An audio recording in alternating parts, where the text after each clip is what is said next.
I think Tom is the kind of individual that we need because he is a citizen candidate. So welcome, Tom. Ready? Just a point of clarification, it's the United States Senate, not the State Senate. That's all right. Well, before I get started, I would like to just take a moment and introduce you to my wife, Marcy. We've been married for 44 years, and I'm convinced it's 6 of the happiest years I've ever had in my life. You know, people have more or less cornered me at a meeting here, a meeting there, and say, Tom, why would you want to give up your melodious lifestyle to be in Washington? And I have to think about that, and have thought about it, and there's no easier way to say it other than, I'm mad as hell, and I can't take it anymore. Now, we've got a Congress out there that's spending money like drunken sailors. No offense to our veterans. But these folks, $3 trillion overspending already. They never heard of zero-based budgeting. Have you? Yes. Zero-based budgeting. Is that what we do at our own homes? Yes. Our own businesses? Yes. These guys are crazy. Absolutely crazy. I think it's time that we go back to what the framers had in mind and say, let's go to Washington, do our business, and go home. These guys, the worst thing that ever happened in this country was air-conditioned Washington. You know, if these guys were back on the farm, doing what they should be doing, instead of over there, doing what they're doing to us, we'd be a hell of a lot better off, if you excuse the language. So my plan is to go to Washington. I would like to introduce my very first bill, and I call it term limits. Now, you hear all of the bleeding hearts out there saying, well, we have term limits, you know, you can turn them out of office, you vote every other year. Let's get serious about this. These guys have a blank check to keep themselves in office. And our job is to push for term limits. Let's go back to the concept of citizen legislator and not have ulterior motives. Not using it as a step from the governor's mansion to Washington. I'm sorry? I said legalize marijuana. Legalize marijuana? I'll have to think about that. Quit filling up our jails with innocent people. There we go. Well, if we put a head tax on it, we could probably balance the budget. Yes. Yes, tax it. Well, that's what they're doing. If it walks, if it crawls, if it runs, if it does anything else, tax it. That's the way our government is functioning today. Now, both our speakers, Lloyd and Mike, had something to say about our Constitution and about our current state of affairs in this country and how things are.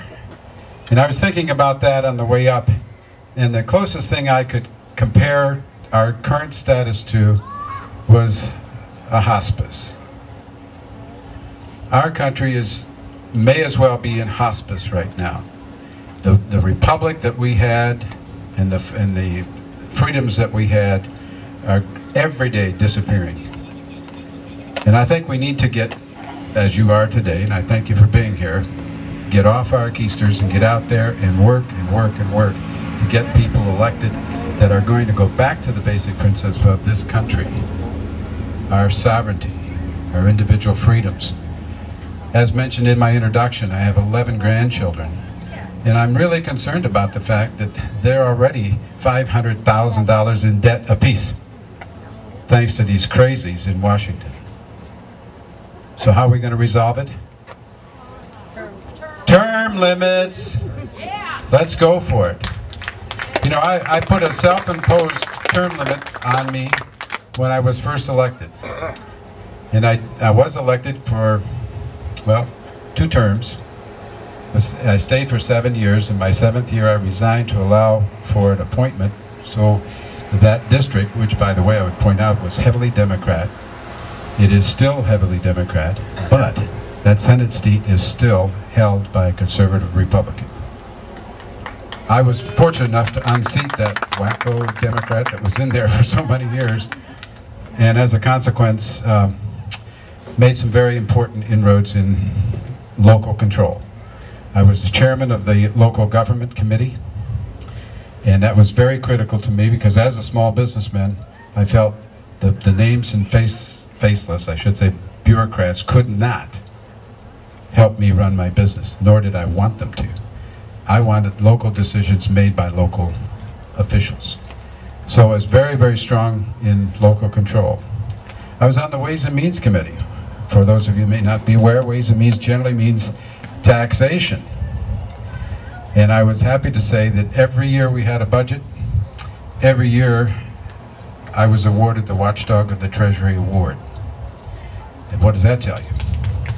I was pretty tight-fisted. And if they couldn't substantiate my particular rationale that they needed the money, they didn't get it. Simple as that. So instead of having a committee come in, or a commission, or a bureau come in with, last year we had $42 million.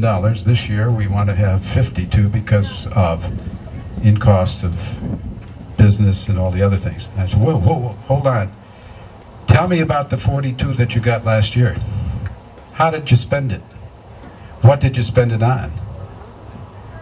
And if you can't justify it, you're not only going to not get the 10 million, you're not going to get the 42 million.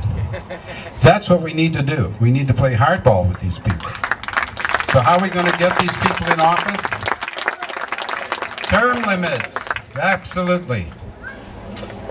Well, listen, I don't want to bore you with a lot of small talk, but I do want to thank you for being here. I want to thank Mary for all her hard efforts, and Ron, and everybody else that contributed to this. And I'd like to close with something that's, I hope I can get through it okay. I always, you know, being of Irish heritage, I cry at the drop of a hat. So if I have problems, I'm going to need somebody to come up and finish this for me, okay? All right. This is my way of closing today, especially in honor of tomorrow, okay? I'll ask you to pay attention to the flags and just listen to this. I am the flag of the United States of America. My name is Old Glory. I fly atop the world's tallest buildings. I stand watch in America's halls of justice. I fly majestically over institutions of learning. I stand guard with power over the world. Look up and see me. I stand for peace, honor, truth, justice. I stand for freedom. I am confident. I am arrogant. I am proud. When I have flown with my other fellow banners, my head is a little higher, my colors a little truer. I bow to no one. I'm recognized all over the world. I'm worshipped. I'm saluted. I'm loved. I'm revered. I'm respected, and I'm feared. I fought in every battle, in every war, for more than 200 years. I was flown at the Valley Forge, Gettysburg, Shiloh, Appomattox, in the Argonne Forest, Anzio, Rome, and the beaches of Normandy, Guam, Okinawa, Korea, Saigon, Vietnam also know me. I'm presently in the mountains of Afghanistan, and the hot and dusty deserts of Iraq, wherever freedom is needed. I led my troops. I was dirty, battle-worn, and tired, but my soldiers cheered me, and I was proud. I have been burned, torn, and trampled on the streets of countries, and I've helped set them free. It does not hurt, for I'm invincible. I've been soiled upon, burned, torn, and trampled in the streets of my country. And when it's done by those whom I've served in battle, it hurts. But I shall overcome, for I am strong. I have slipped the bonds of earth and stood watch over the uncharted frontiers of space from my vantage point at the moon. I have borne silent witnesses to all of America's finest hours. But my finest hours are yet to come. When I am torn into strips and used as bandages for my wounded comrades on battlefield, when I am flown at half-mast to honor a soldier, or when I lie in trembling arms of a grieving parent at the grave of their fallen son or daughter, I am proud. Thanks again, folks, for having a wonderful day. Appreciate it. Oh, incidentally, just in case, I'd like to ask you for your vote. It's almost a year away, but I sure would appreciate it. Thank you, folks. Have a great day.